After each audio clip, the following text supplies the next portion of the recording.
Olá, pessoas queridas, um bom dia para você que me vê.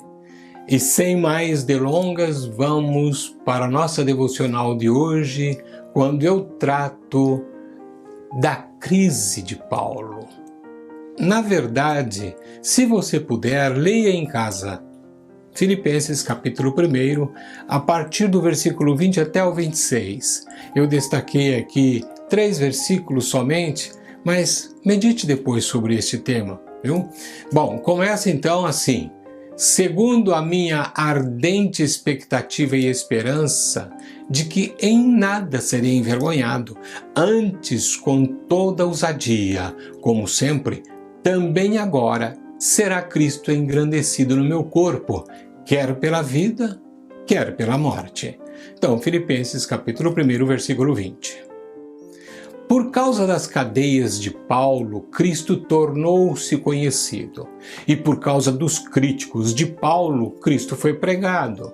Mas por causa da crise de Paulo, Cristo foi engrandecido. Havia possibilidade de Paulo ser considerado traidor de Roma e ser executado. Ao que parece, seu julgamento preliminar fora favorável. Mas o apóstolo ainda não recebera o veredito final.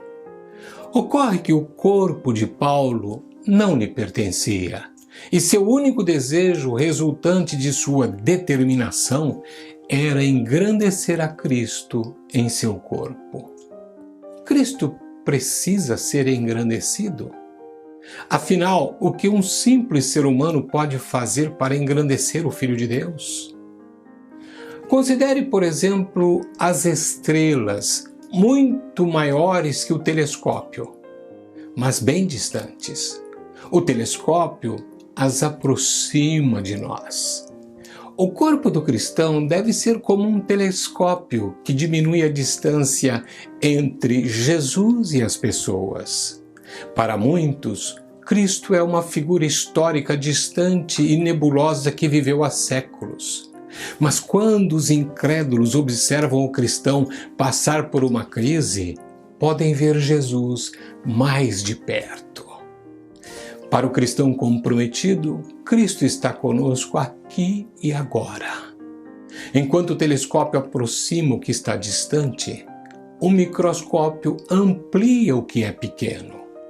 Para o incrédulo, Jesus não é grande. Outras pessoas e coisas são muito mais importantes do que ele.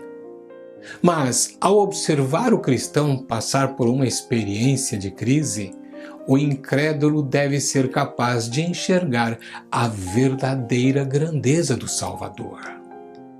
Paulo não temia a vida nem a morte. De uma forma ou de outra, desejava engrandecer a Cristo em seu corpo. Não é de se admirar que tivesse alegria, grande alegria. Paulo confessa que se encontra diante de uma escolha difícil. Para o bem dos cristãos em Filipos, era necessário que ele permanecesse vivo. Mas seria muito melhor partir e estar com Cristo. O apóstolo chega à conclusão de que Cristo permitiria que ele vivesse não apenas com o propósito de contribuir para o progresso do Evangelho, mas também para o progresso e gozo da fé dos filipenses. Desejava que desbravassem novas áreas de crescimento espiritual. Dispôs-se a adiar a sua ida para o céu a fim de ajudar os cristãos a crescerem. Observe o versículo 23. Ora, de um e outro lado estou constrangido, tendo o desejo de partir e estar com Cristo, o que é incomparavelmente melhor. É evidente que Paulo não tinha medo da morte, pois para ele significava apenas partir. Esse termo era usado pelos soldados e se referia a desarmar a tenda e prosseguir viagem. Que retrato da morte do cristão! A tenda em que vivemos é desarmada pela morte e o espírito vai para o lar viver com Cristo. Os marinheiros também usavam essa mesma palavra com o sentido de soltar as amarras da embarcação e pôr-se a navegar.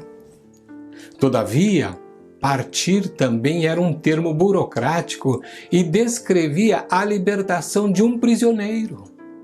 O povo de Deus encontra-se preso às limitações do corpo e às tentações da carne, mas a morte ou o arrebatamento os libertará dessa servidão. Partir e estar com Cristo significava colocar de lado todos os fardos, pois o seu trabalho na terra estaria consumado. Em todos os sentidos, não há coisa alguma que prive uma pessoa determinada de sua alegria. Caminhando para o final da devocional, quero destacar o versículo 21. Porquanto para mim o viver é Cristo e o morrer é lucro. No caso de Paulo, Cristo era sua vida.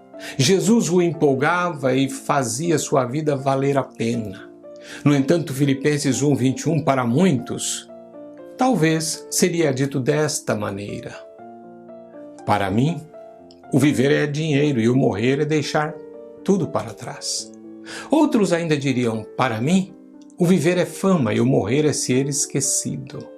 E ainda, para mim, o viver é poder, o morrer é perder tudo.